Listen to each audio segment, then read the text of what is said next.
Hey, what's up, you guys? It's Ginny's brothers and It's Ann Brothers.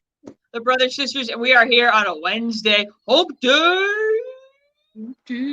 Hump day. I know. Sorry, guys. I'm kind of just feeling in this weird, dorky mood today. I don't know what it is. It's the last week of school, and maybe a little bit. My brain is a tiny wee bit checked out, but that's okay.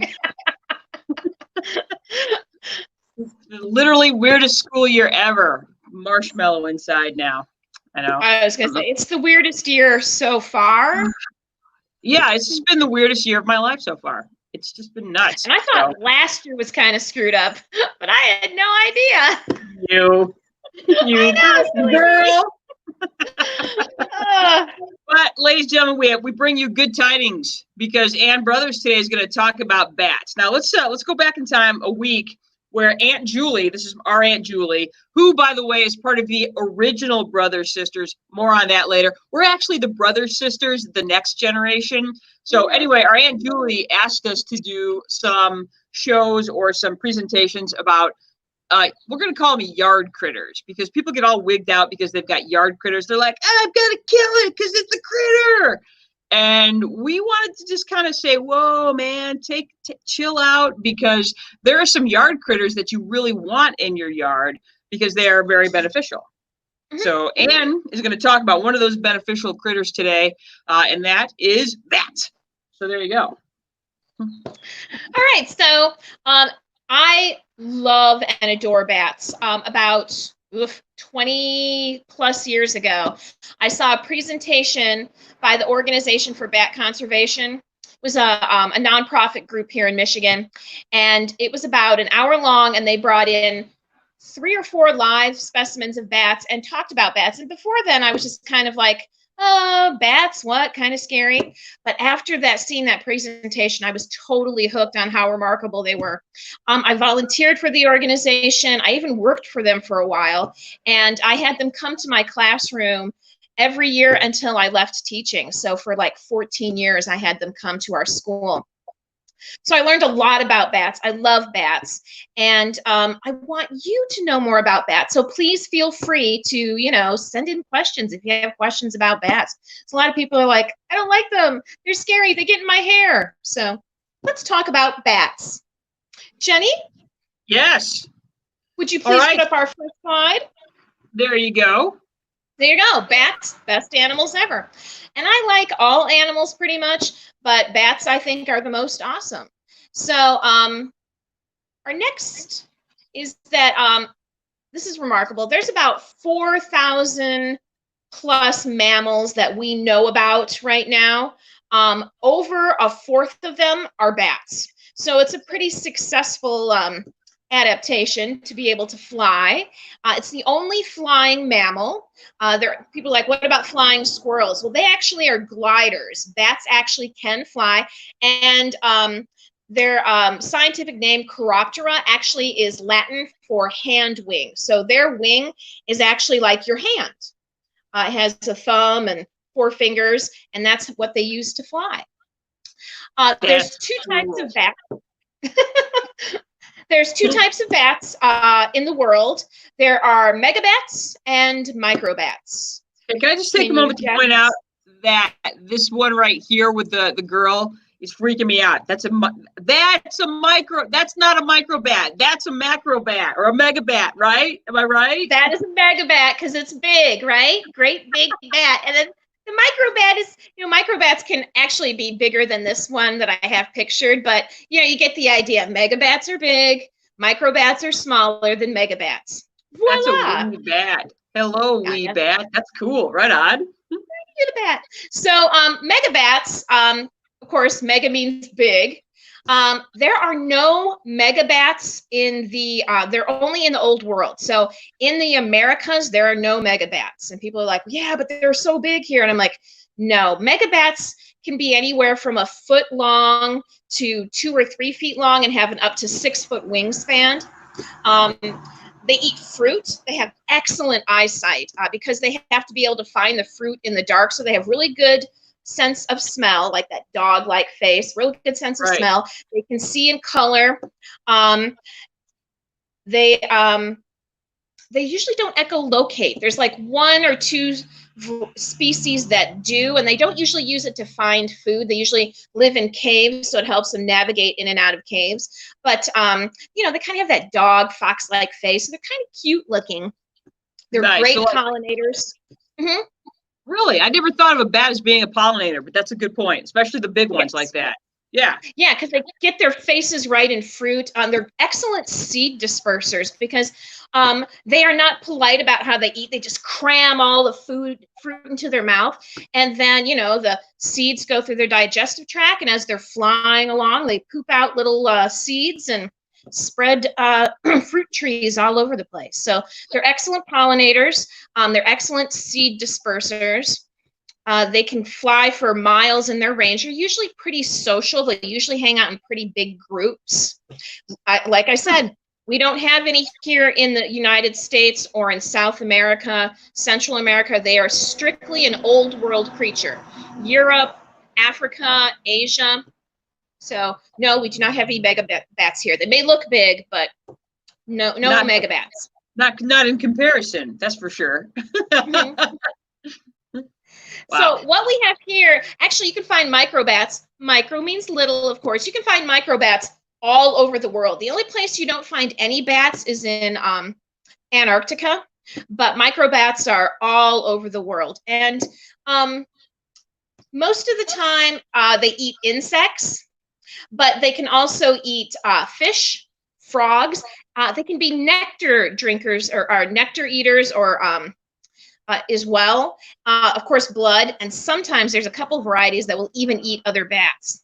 Ew. So, what's the term for that? So, like, if you're a canabat, no, okay, I don't know. Well, it's not like they're eating their own species. They're eating usually species that are smaller than they are. So, okay, there's like this false vampire bat that will pretty much eat anything that's smaller than it is. So, okay, you find those in South America, I think. But we have a species here in the United States that lives around Arizona and New Mexico, and they drink nectar. They're nectar drinkers. So they have these really long tongues like hummingbirds that they roll up, and then they, you know.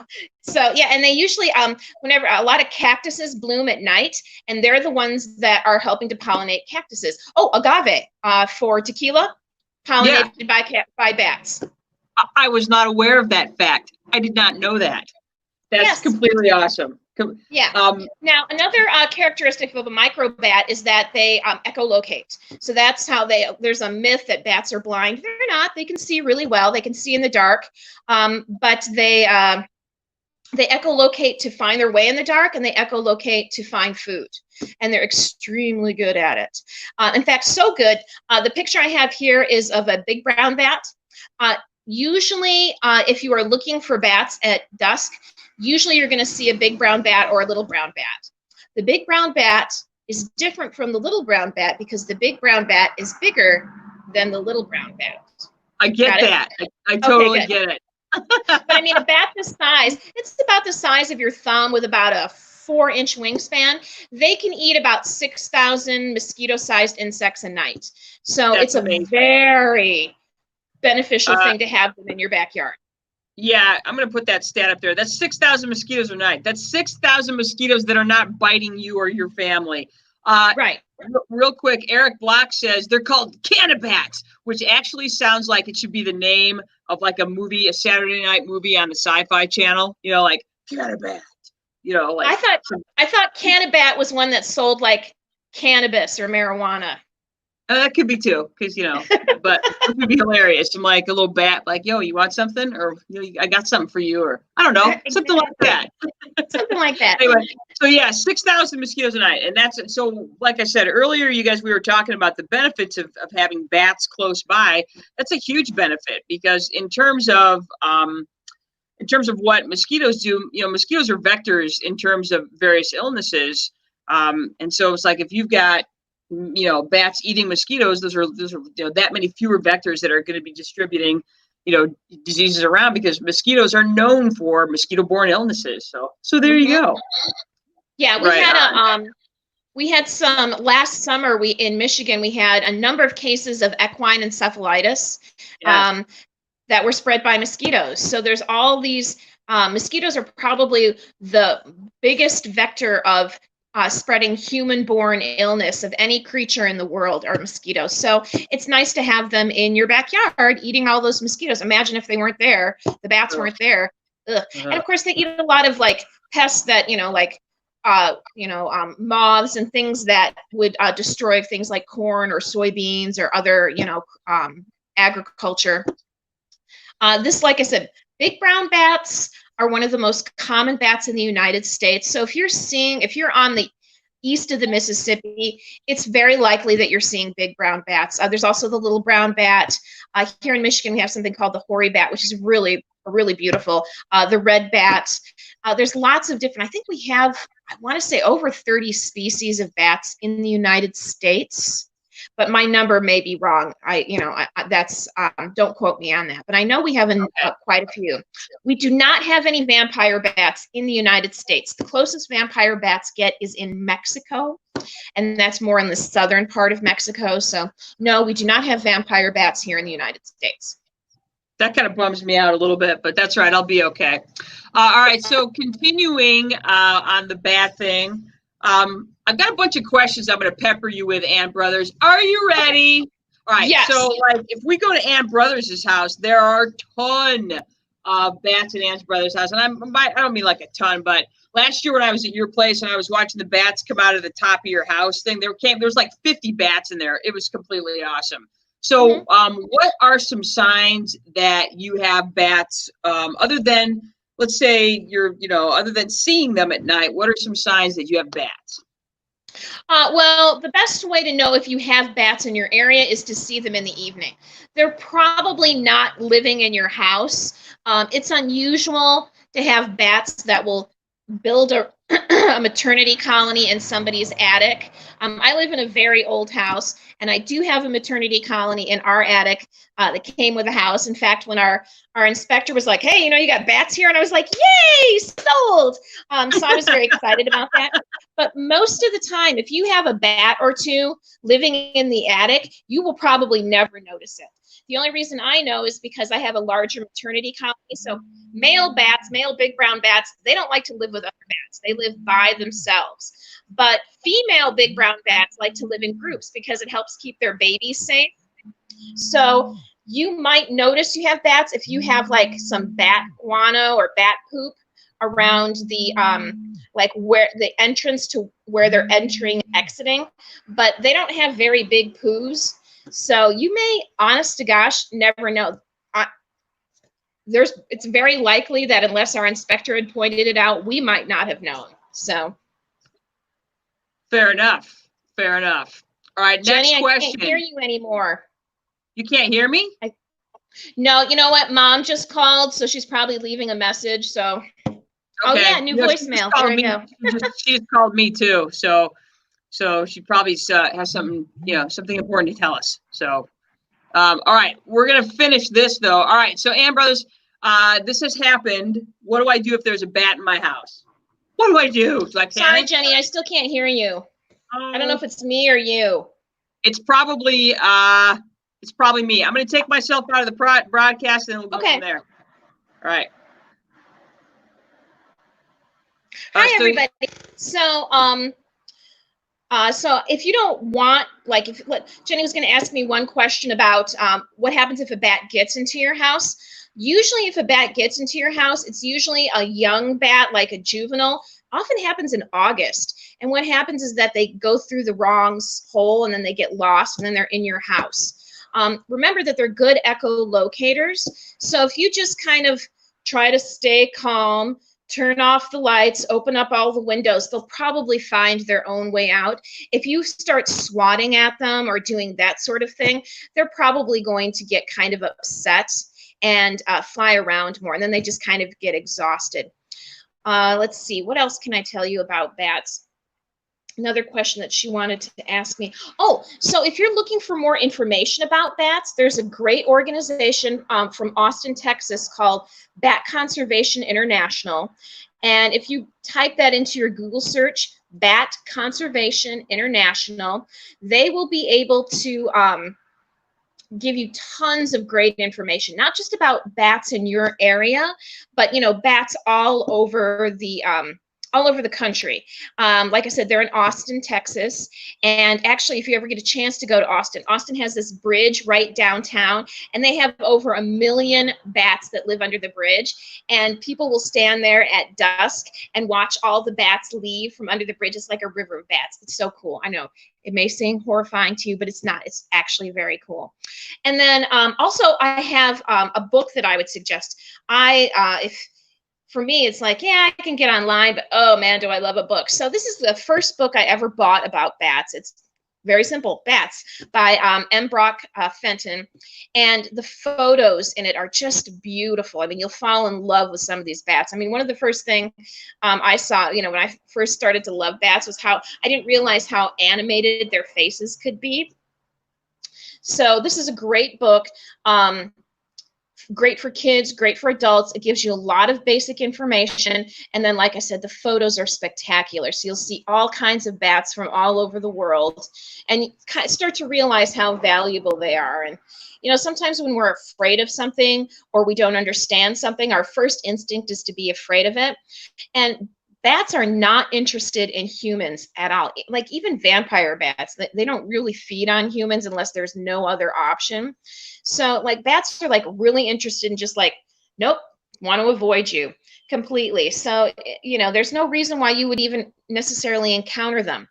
If you do encounter an injured bat, you need to leave it alone. Most states, it's illegal to rehab a bat. So it's not like you can call anybody to see if they'll come and pick it up. It's best just to kind of like, keep your pets, keep your children away from it, as you would with any injured animal. You can call like your local humane society. They might have a phone number for you. But in general, most states do not allow bats to be rehabilitated. It's the same thing for like skunks and raccoons and possums. They just don't do that. So if you find a sick or injured bat, just back away, leave it alone. There's really nothing that you can do. And, you don't want to expose yourself to any sort of sickness. Bats are mammals, just like we are. They can spread rabies. So that's one of the things you want to avoid. You don't want to touch them. Bats, though, are small. The kind that we have in the United States are small. So usually if they get sick, they die pretty quickly. They don't have a lot of chance to spread it. So if you see one that's injured, it's out during the day or on the ground, leave it alone. It may hurt your heart to do that, but it's not worth the risk.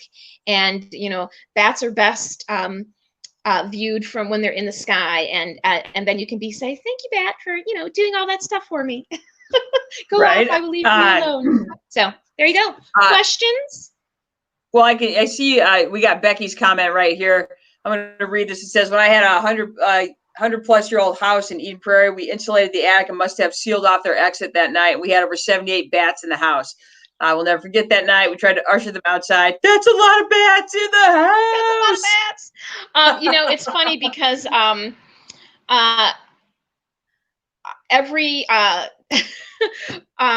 usually when I worked for the Organization for Conservation, people are like, well, I have bats in my house. When's a good time to get them removed? And I would usually tell them, wait until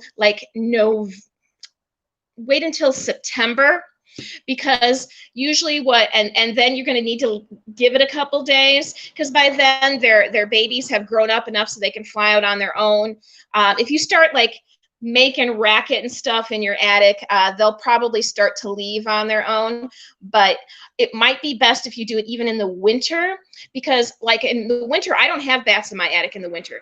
It's not well insulated because I live in an old house. It's not well insulated and it's too cold for them. So in the winter, they take off. By November, I have no bats in my house. So usually when I go up to clean the attic, it's in very early March when it's still nice and cold. No bats have come back. So that's the best time to do it. Otherwise, that kind of thing can happen, and then you got all these bats in your house because they're like, hey, so they're freaked out too. Sorry. Well, that's an awesome presentation, Ann Brothers. Well done. I still can't hear you, Jen. Really? I think it's you, because Becky said they can hear me out in the world. So I'm gonna leave and then I'm gonna come back. Okay, cool. And I will tell people I'll be back. Okay. right. So Ann will be back in just a second. So for those of you, oh, look, we have a comment. Comment says, wait, you clean your attic? And yeah, I will. I was about to say that too, Becky. I'm like, really? That's a thing? But anyway, if you guys have questions, concerns, or comments, like I said, you can always hit us live when we are doing our thing. And again, ladies and gentlemen, if you want to hit us as far as, if you have questions, you can feel free to hit us with questions in the comments. Feel free to email us at smartdumbfun@gmail.com. And I think Ann's ready to jump back in the stream. How about now? Can you hear me now? I can hear you now. Now I can't hear you. Oh, wait, good. You can. Now I can hear you. Okay, good. Okay, good. Becky Ortega wants to know, question mark, you clean your attic? And that was going to be my question too. What? Yes, I clean my attic because I have a maternity colony in there in the summer of 50 plus bats. And guess what bats do? Bats poop, just like we do. And the truth so is, I go in there with my mask and my shop vac and I get it all cleaned out because that makes me, kind of a dork, see? And that's how I know that there's no bats there in the winter, because it's just too cold. And otherwise, if you let it build up, pretty soon you're on local news for being that crazy lady with 30 cats and 4 feet of bat poop in your attic, which I'm trying to avoid. Okay. All right. That's noble. I'm just thinking, because like when you go to Carlsbad Caverns and you walk down like the first, I don't know, a few hundred feet, it stinks like bat poop, because there's a bunch of bats there. So like, because then you get to watch the bat tornado later. Right. So yeah, like I said, you guys, if you have further questions for Ann about bats, please let us know. Again, hit us up in the comments on the Facebook or the YouTube, and feel free to email us at smartdumbfun@gmail.com. So as far as the rest of the week goes, we will not be live tomorrow. We're going to drop a couple of videos tomorrow. We will be back on Friday for, the Friday Afternoon Club, where we are featuring sangria. So that's right, you guys. We will each bring our own favorite sangria recipes, and we will also tell you our favorite bottled type or boxed type sangrias. We will talk about nothing in particular or everything in particular. Friday Afternoon Club, you guys. What time are we coming back on Friday? Are we doing early? Are we doing late? What are we doing? Yeah, I thought last time we did 4:30 because it was like, right after work ended, and 4:30 your time, 5:30 real time. That's right, 5:30 real time, and thinks Eastern time is real time, which is probably right, because East Coast bias and all that. All right, guys. So that's right. So again, dropping a couple of videos to you guys tomorrow. We will see you live for Friday Afternoon Club, 5:30 Eastern, 4:30 Central. Bring your own sangria. Share with us your great sangria recipes. We will do the same. And we will also tell you our favorite bottled or boxed sangrias. Thank you so much for joining us today. We got one more comment. Let's get it on before we go. No need for off in Ann's yard. I don't know what that means. That's okay. Off, like bug spray? No bug spray? Oh, yes, that is correct, because she's got 50 bats or more that are eating. So, yeah, what's 50 times 6,000? A bunch. A bunch. And the nice thing is, like, if you have like a bat house or a bat that lives in your area, they feed where you are first. So my bats feed in my yard first, and then they go out. So that's nice. That is. Local bats are the best. All right, guys, have a great day. Yes. Ann Brothers, thank you again for your informative and excellent presentation about bats. We'll come back with other critters in your yard, like possums, the wonderful tick eaters that they are. Also, chickens are big-time tick eaters, too. Just saying. We'll get to that later. Anyway, thanks, you guys. Have a great day. Again, we will see you live on Friday for Friday Afternoon Club / happy hour. Be good. Be safe. Make excellent choices, America. All right, you guys, we're out. Thank you. Bye. Bye.